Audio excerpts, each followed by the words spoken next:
You want this? Let's make it bigger. We'll do it in View and Library. Oh, it's just small. We'll make this bigger. No, didn't make it bigger. Give me a second, guys. Let's see. Make it bigger.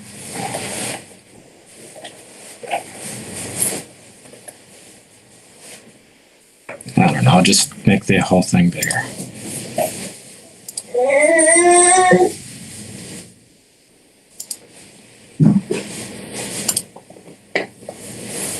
There we go. All right, let's give people a minute to come on. Stand up, please. Little girl. Sahaba. Please stand up. Thank you.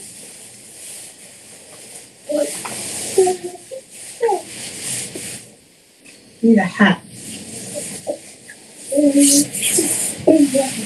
Guys, how do you want to show off your new snowsuit?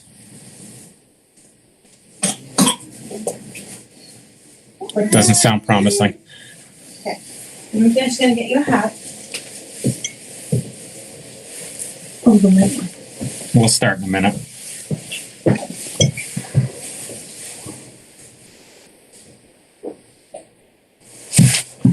Oopsie. Go forward? Yeah. Sorry. Sorry, baby girl. Oh, honey. I'm sorry, honey. Oh. Sorry, baby. Should move on. Okay. Now you're ready. You ready? You want to say goodbye to the people? And say goodbye? Goodbye. Yeah, I guess you could see. You see? I can't see it. That's okay. All right, guys, can you hear me? Awesome. So, every time I try to I work on preparing these classes, I try to find something a little out of the box.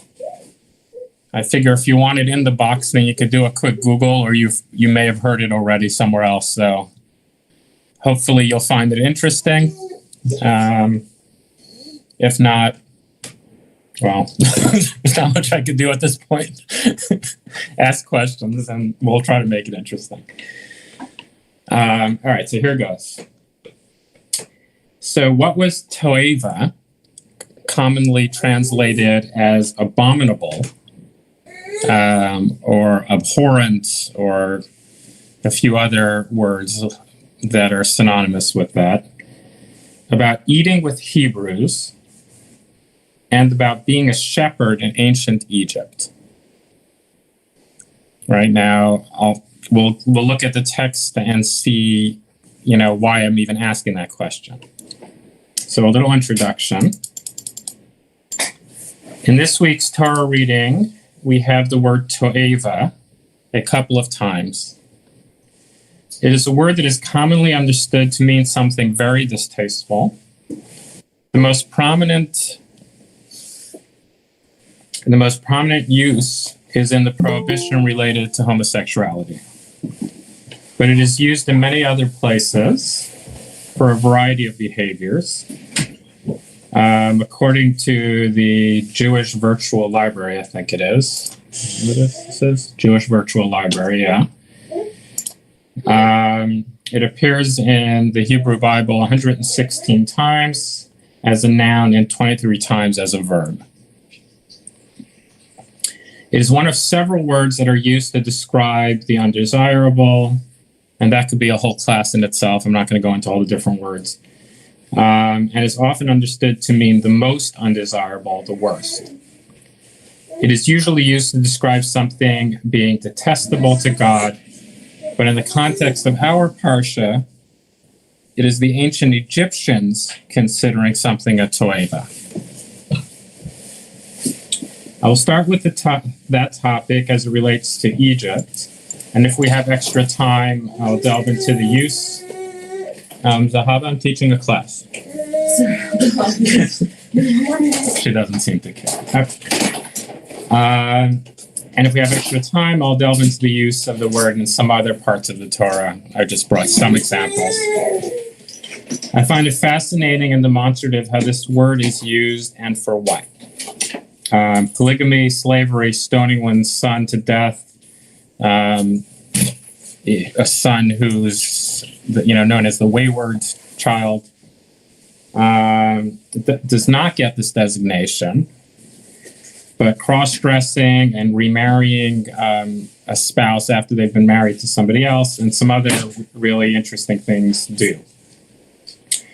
It is meant to mean that the things that are toiv are permanently is it meant to mean that they're permanently detestable, or is there a strong moral, ethical, relativistic element to it? So if it says it and it's in a historical context, could we say that, well, it was a toiva then, it's not a toiva now?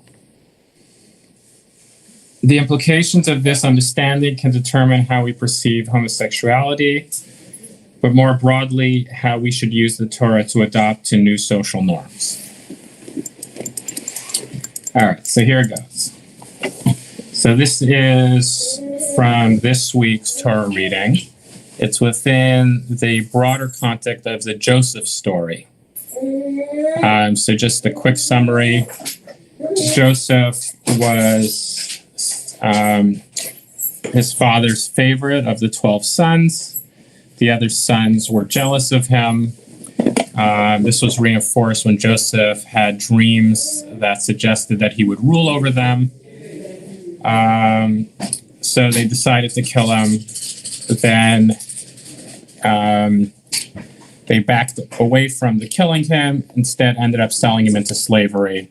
Ultimately, through a series of events, he becomes the second in command in Egypt.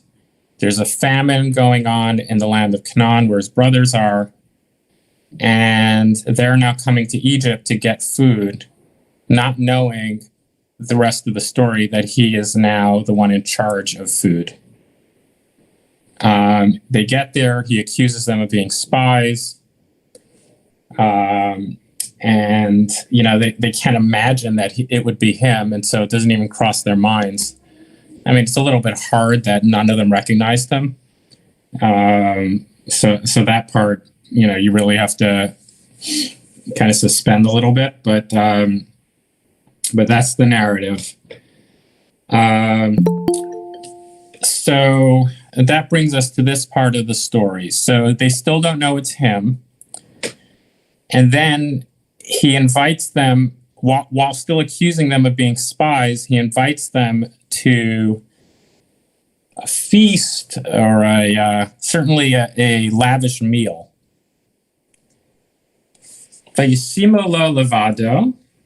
They served him by himself. This is talking about Joseph, the people who served this meal, the servants or whatever they were, the staff, and them by themselves, meaning the brothers, and the Egyptians who ate with him by themselves. Right? So there's, it feels a little like COVID times, when you have a meal, a social distance meal. Right? Okay. Strange. But then it goes on, for the Egyptians could not dine with the Hebrews, since that would be abhorrent to the Egyptians. Right? And it uses the word toeva here. That's what's being translated as abhorrent. Okay, so that's the first use that I found of it. And then the second one is a little further down in the story when Joseph does reveal himself, and there is this, I don't know if we can quite call it reconciliation or forgiveness, but they're moving on. And Joseph advises them, and he says, you should say that you are shepherds, and therefore you'll be settled in this fertile land in Egypt because most of Egypt wasn't fertile for livestock. You shall answer, your servants have been breeders of livestock from the start until now, both we and our fathers, so that you may stay in the region of Goshen. And then it throws in, for all shepherds are abhorrent to Egyptians. Ki toavat Mitzrayim kora etzon. Right? Which a lot of commentators have really struggled with. Right? If you want the grace of the host country that you're in, then why would you present yourself as doing the job that's abhorrent to the people? It made me think a little bit of, in later times, Jews were often moneylenders. This is outside of the context of Egypt. This is already in the times of Christianity. And it was in part because Christians weren't allowed to do that job, and Jews would end up doing that job. And so it was needed. So we'll let other people do it who are allowed to do it. So kind of that context. And there is actually another verse, which I didn't bring here, which Pharaoh actually says, once they say, yeah, we're shepherds, he says, well, then maybe you can be shepherd to my livestock. So it can be interpreted as he thinks that they're better than the other shepherds, or that shepherds were abhorrent, and this was a way of him, finding somebody to do it. Anyway, all right. Another verse, not from our portion, but that relates to this. Later on, when Moses is trying to liberate the Jews, before saying, let my people go for good, he says, let them go and worship outside of the country for a few days. And Pharaoh's like, why don't they worship in the country? That's not a good enough excuse to let my slaves go free. So Moses says, but Moses replied, it would not be right to do this, for what we sacrifice to the Lord our God is untouchable to the Egyptians. So in this case, it says that the same word to'avat Mitzrayim, but over here it says untouchable. It's translated as untouchable. If we sacrifice that which is untouchable to Egyptians before their very eyes, will they not stone us? Right, so again, it's using that word in relation to Egypt. So, what was it about eating with Hebrews that was such a to'eva to the Egyptians? It doesn't say. Also, what was it about shepherds that was such a to'eva to the Egyptians? Some possible answers to consider. They saw themselves as superior to foreigners in general.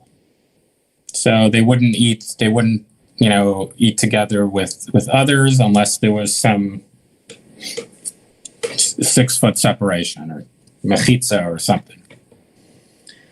Another explanation, they were snobs and couldn't handle other etiquettes. They had their etiquettes, and if somebody had the fork or the knife the other way, or whatever they were using back then, or they, sat this way or that way, they couldn't handle it. Another possibility, they couldn't handle the Hebrews wearing wool, which they saw as lesser materials and may have had a bad odor to the Egyptians. Right? We know the Egyptians were big on cotton and flax and all of that, and that's another one that I've seen presented. Another possibility, they had issues with the Hebrews in particular. They were anti-Semites. I don't know if they were considered. I guess they weren't considered Semites. They had another possibility. They had no tolerance for religious practices other than their own. Another one, Egyptians were not allowed to eat animals because of religion. However, the Hebrews were. And one of the commentators takes it a step further, suggesting they were vegetarians, or even vegans. And then lastly, they despised shepherds because the Hyksos, which was a dynasty or more than one dynasty that ruled Egypt, or at least part of Egypt at a certain time, seemed pretty brutal. And so they just associated all shepherds with these Hyksos who came from Canaan. Again, the historical record on this is really murky, but it's an answer that's been suggested. What happened to my... Rabbi, Go ahead. how different has it been in our country up through the 60s with African Americans? Exactly. It certainly, you can see parallels there. Yeah. And we don't know if that's the reason, but that's certainly a possibility. Yeah. The reason I have this little statement here is because I had a picture, which for some reason disappeared, that showed the Hyksos, like a cave drawing of the Hyksos. I'm sorry. I don't know where it went. Yeah, it's gone. That showed them as shepherds. All right, so here's some of the commentators. Chizkuni, Ambricius, for it was something detestable for Egyptians. What does it mean? Egyptians detested eating at the same table as aliens. All right, so that's where I got that one. As they felt that they were a superior race and everyone else was way inferior. We have an example of this in Isaiah, where it says, that the help of Egypt I call empty and vain. I call this a disgrace and chagrin to dwell alongside them. It's hard to understand that without the context. But basically, they thought they were better than others. Chizkuni on our second verse in our parsha, where it said that shepherds were detestable, or something that the Egyptians detest.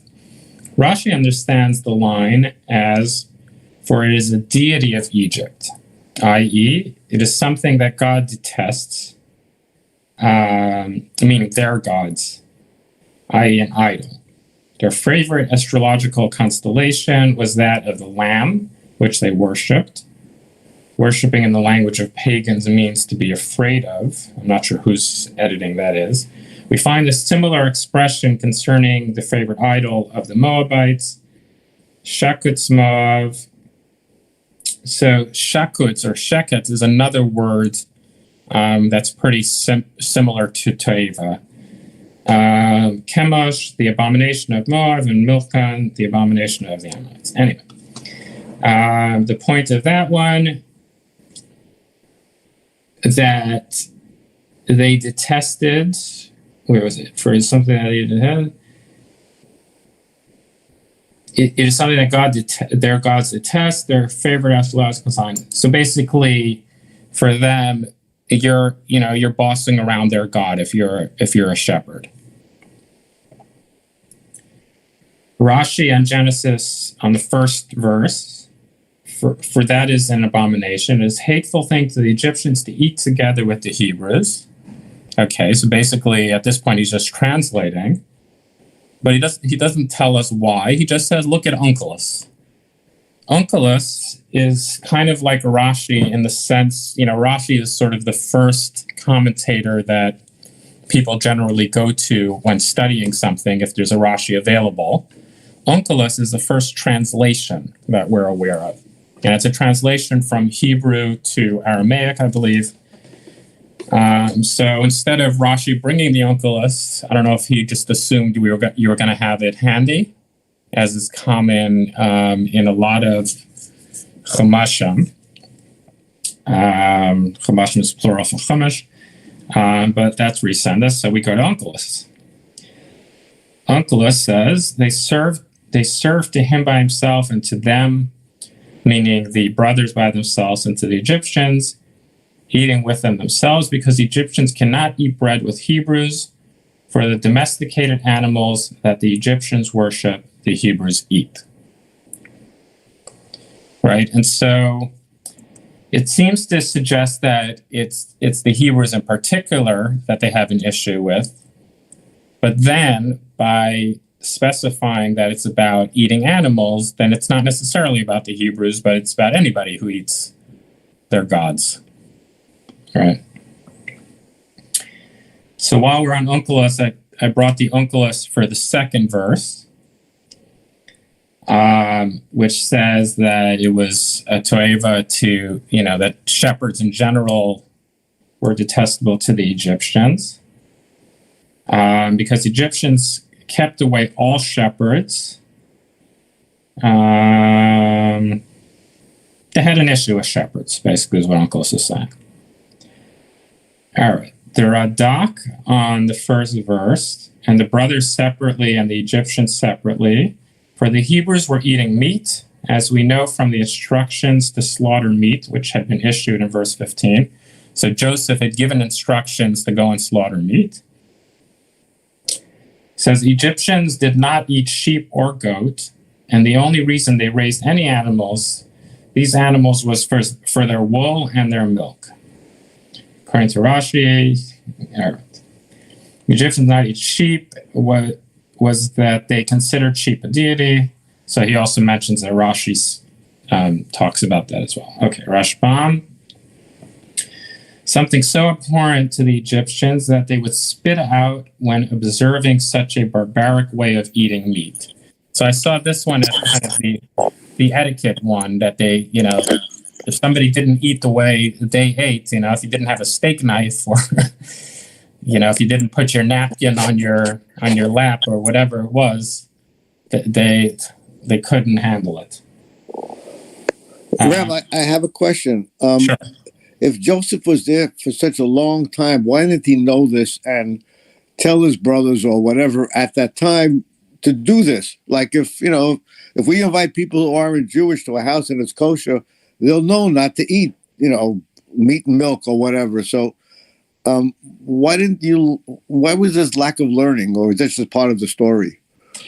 So it's part of the story, but the question still stands to a certain degree, right? At this point, the brothers don't know that it's Joseph, right? Which is hard to understand in itself, how they didn't notice, considering they're looking right at him. He wasn't wearing a face mask, as far as we know. And it does say that he shaved, so you can't even say he was, hidden behind a beard. But that's a separate question. But in terms of, I think the other question, I don't know if I wrote it down or not, is why didn't they? If the issue was the food, why serve the Israelites or the Hebrews meat? Why don't they just serve a vegetarian meal to everybody? Right, and then you eliminate the problem. Especially here, he's accusing them of being spies and all of that, then going and accommodating them for something that, I remember when I was in Egypt, and the context is completely different. I was offered a beer. If I was Muslim, I would not have been offered a beer. So they're allowed to serve it to foreigners, but they're not allowed to serve it locally. But the reason is because they want the foreign dollars. Over here, these guys are being accused of spies. Why are they going above and beyond to accommodate them? Right? So it's hard to understand. But Joseph would not have revealed, and we don't even know. Yeah, I guess at that point Joseph had revealed to the Egyptians, or at least to the Pharaoh, that he was a Hebrew. So the staff may have known that. All right. Did I read this one already? Rashbam. Yeah, I just read. Okay. The Egyptians were very haughty disposition, as mentioned. Okay. The Ibn Ezra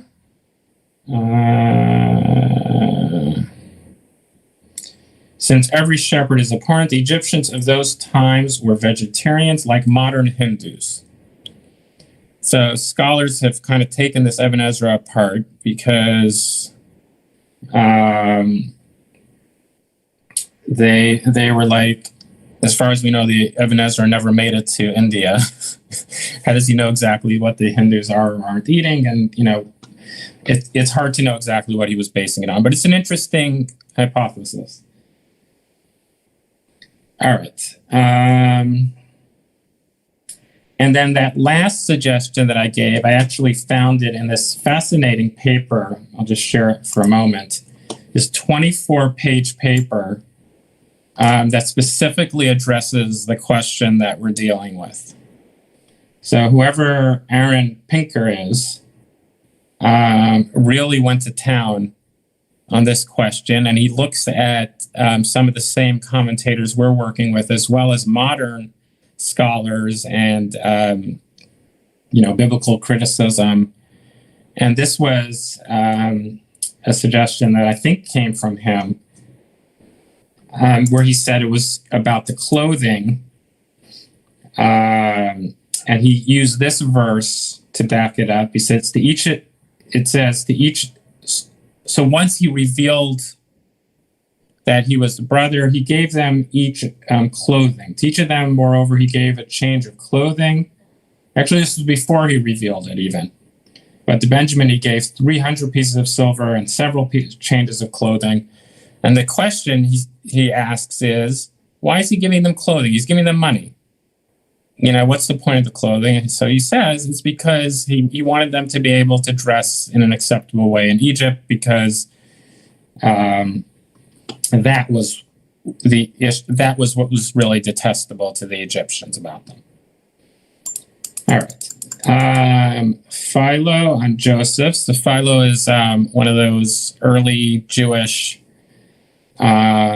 historians. He was in Alexandria, and let's read what he has to say about this particular section. He's talking about the banquet. Then when he had washed his hands, he restrained his sorrow by the power of reason, right? He was holding back his emotions, not showing it yet. And coming back again, he feasted the strangers, meaning his brothers, returning to them the brother who had come with them before and who had been kept as a hostage for the appearance of the youngest. And with them there also feasted others of the nobles of the Egyptians. And the manner of their entertainment was to each party in accordance with their national customs. Right? And essentially the explanation here is that the reason that they were separate was because each one had separate customs. And so it was to be respectful. Instead of it being, haughty or superior, it was in order that each one can practice their customs in the way that they like. All right. And then I just brought that link if anybody's interested. We don't need to go read through the whole thing.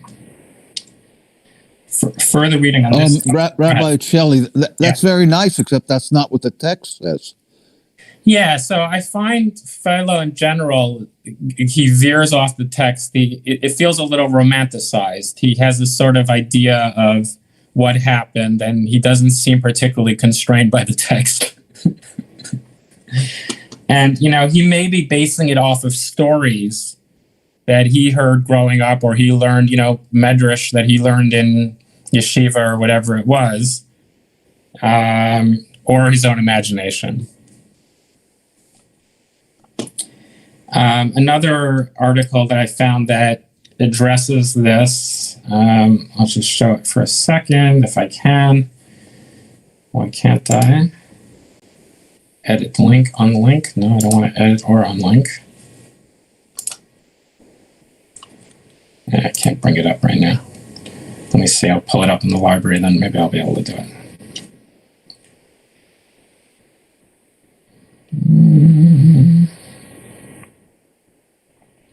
All right, almost there. Here we go.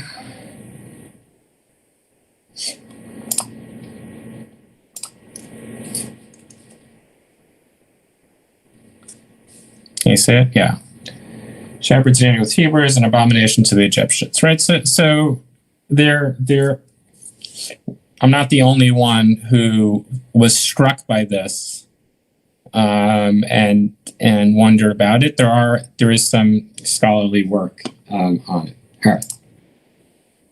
And I'll share these notes on Facebook or the YouTube or both, whatever I get a chance to do. All right. So other examples of toeva.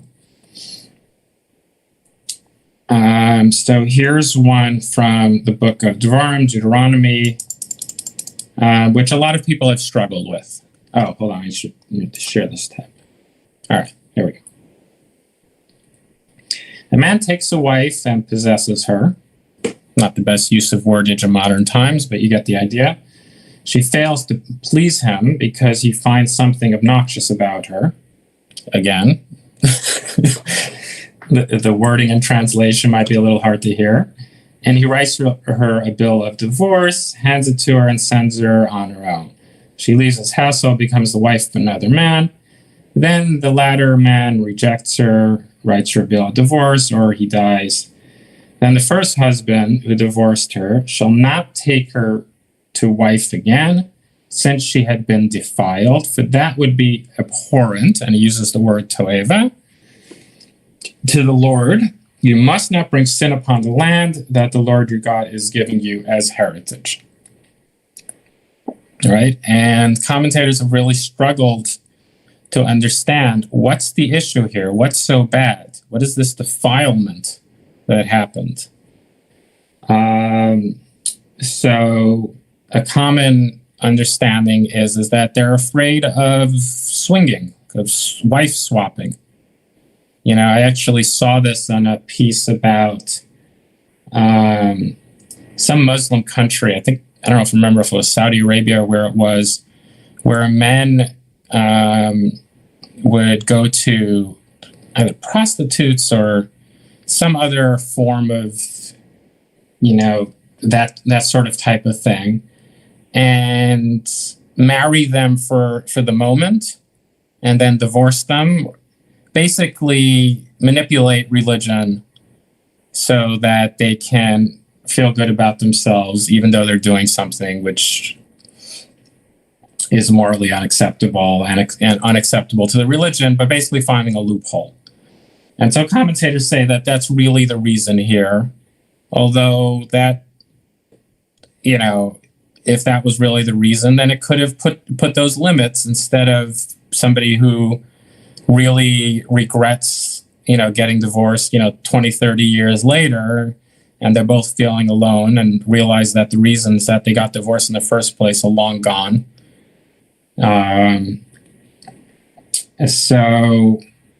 But that's an example of it. There's other explanations that are presented as well. Another one is Bagda Yehuda v'Toyev Yisrael Yerushalayim Kichil Yehuda Kodesh Adonai. Judah has broken faith. Abhorrent things have been done in Israel and Jerusalem, for Judah has profaned what is holy to the Lord, what he desires, and espoused daughters of alien God. So over here, the issue, it seems to be intermarriage, and it uses the word toeva for that. Dvarim, Deuteronomy, a woman must not put on a man's apparel, nor shall a man wear a woman's clothing, for whoever does these things is abhorrent to the Lord your God. So this is about cross-dressing, and there's some fascinating commentary about it, because again, the question is, what is so abhorrent about putting on a skirt or whatever? And of course, these things are relative. Relative in culture, relative in time. to what's considered man's clothing versus women's clothing. It even goes so far. This is a source I found who goes to say that women can't wear tzitzit or tefillin because it's men's clothing. Neither fringes, robe, nor tefillin, which are the ornaments of man, shall be upon a woman. Neither shall a man shave himself so as to appear like a woman. For everyone who does so is an abomination. So any of you guys who shave, you are an abomination. I'm sorry. It's you're doomed, right? This is not the commonly accepted opinion, certainly not with the tefillin and tzitzit, but it goes to show how this word is used. Interestingly, there's a debate about Purim, for example. Can somebody get dressed up as Queen? Can a man get dressed up as Queen Esther? And the consensus seems to be that it's fine. How can you say it's fine? It explicitly says a man shouldn't wear a woman's clothing. You're dressing up in what you perceive as women's clothing to look like Esther. And the explanation that's given is that the intent matters. And the intent, if the intent is to mislead and present oneself as one or the other for the purposes of, some nefarious sexual deviance, then it's a problem. But if the intent is for joy and for good things, it's not a problem. Which is a fascinating explanation because it opens it up to the other famous example of toeva, which is homosexuality, right? And this is something that I certainly, struggled with. I think a lot of people is how do we reconcile the word toeva there with the modern social norms. And one of the explanations that's given is that the intent is for sexual deviance, but when people are getting together for love, that's not what the intent of the negative mitzvah is. Rabbi, that's a liberal interpretation, though, isn't it? Absolutely. But if you go, for example, with the Purim one, that's actually in the Shulchan Aruch. That shows the intent.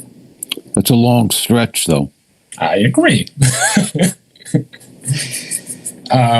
But I think people are looking for straws because people are really suffering, and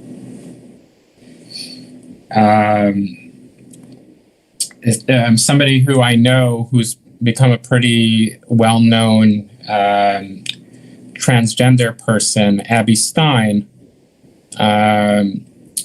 put together a really extensive class, which is accessible actually through this website, where he brings all kinds of sources, including Kabbalistic from the Zohar and other things, to make the case. All right. Nazir. So this is another case where the word is used, I think, although I'm not seeing it at the moment. Let me see why I brought this. Rav said, a person who is not a Nazirite. So just a Nazir was somebody who wasn't allowed to drink alcohol. Well, this was somebody who voluntarily decided to go what was considered above and beyond, to kind of dedicating themselves to greater holiness by not drinking alcohol, not cutting or shaving their hair. And the issue that was challenging to some people was, hold on a second, long hair is associated with women. So how do we handle this? A person who is not a Nazirite may lighten his burden by removing all the hair of his body with a razor. One who feels he has too much hair may shave all of it off with a razor, apart from his beard and the corners of his head. The Gemara raises an objection against this from a Braita. A man who removes the hair of his armpits, sorry, it's a little graphic, or the pubic hair is flogged for transgressing the prohibition. A man shall not put on a woman's garment, as this behavior is a manner of women. And the Gemara goes on and on about the kind of splitting hairs, excuse the pun, about what's acceptable and what's not. And again, there seems to be intent, seems to be a valid reason. If the person is doing these things with the intent to look like a woman, to mislead, then it's considered, falls into the prohibition. If it's not, and they're doing it for cleanliness or other things like that, it's not. So that's all the sources. I realize that, books can be written about this, and there's a lot of, so when you look at one word in Hebrew, the first thing that's generally done is breaking the word down, right? So what we know about Hebrew, as well as languages from that time and that place, is they generally have a 3-letter root word, sometimes 2, but usually 3. And then the question becomes, sometimes it's really obvious what the root word is, and when we're not sure how to interpret or translate a word, we can go to the root word, and sometimes it's not as obvious. There can be multiple options of what the actual root word is, and when we don't know, then we do our best job with an educated guess. And so the word toeva, I've seen different scholars trying to break it down. One which I found particularly interesting was actually finding the word toev, which I'm not familiar and using it as a word which means likes or as a god. And this particular scholar was trying to say that the reason that to explain the issue with the toeva in Egypt, why would the Egyptians have a problem if the Jews wanted to worship their god with animals? It wasn't so much that the animal was a god, that was a form of worship. And so if it's acceptable to that one, basically the point being that he found a root word that seemed to suggest that that's certainly not the mainstream understanding. Questions, comments? Well, one thing I wanted to say, Rabbi, is good evidence that cross-dressing, I didn't realize, went back so far as to be mentioned in Dvar. Right? Isn't that fascinating? Yeah. Yeah. Right. I mean, it kind of goes into the same category as, making sculptures or images, and how those are perceived. Mm-hmm. So we commonly, everybody has, some form of a camera pretty much these days, and we don't think twice about taking pictures.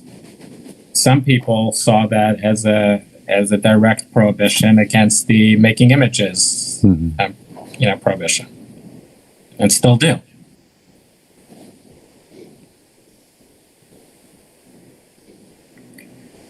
All right. As far as announcements, we're going to have Shtisel Thursday night, I believe. Yeah, Thursday night. The information came out on Shabbat Shalom. There's a choice of 2 dinners from Holy Schnitzel which we can pick up, or maybe they would have delivery. I don't know. You have to. The contact is the restaurant, and then where's Danny? 7:30, Dan.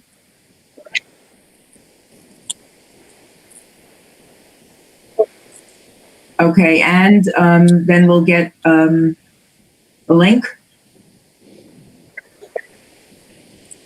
Okay, so that's this week, Erev Christmas. And January 23rd should be the family trivia night. And those are the two things that are set now. So As of now. Yeah, keep an eye out for information about that. Should be fun. So there's a very important Sorry? a very important custom that you're not allowed to learn Torah on Christmas Eve. You heard me correctly. Yes. Growing up, we were not allowed to. Shelley, you know this one, right? Yep. And it was generally perceived as there were, within the mystical world, that there were spirits that would gain strength from our Torah learning that can convert or pervert that merit in the spirit world. And so instead, we would either play chess or sew buttons, or I didn't sew buttons, but so it's just interesting how different customs evolved. They didn't eat Chinese food? The Chinese food is a much later add-on. But it works. Yeah. Not that I know of. Well, Because the New Year's parties that we had were in-house. Yeah. So that has to go by the wayside this year. we'll have double next year. Yeah. Okay. All right, guys. Okay.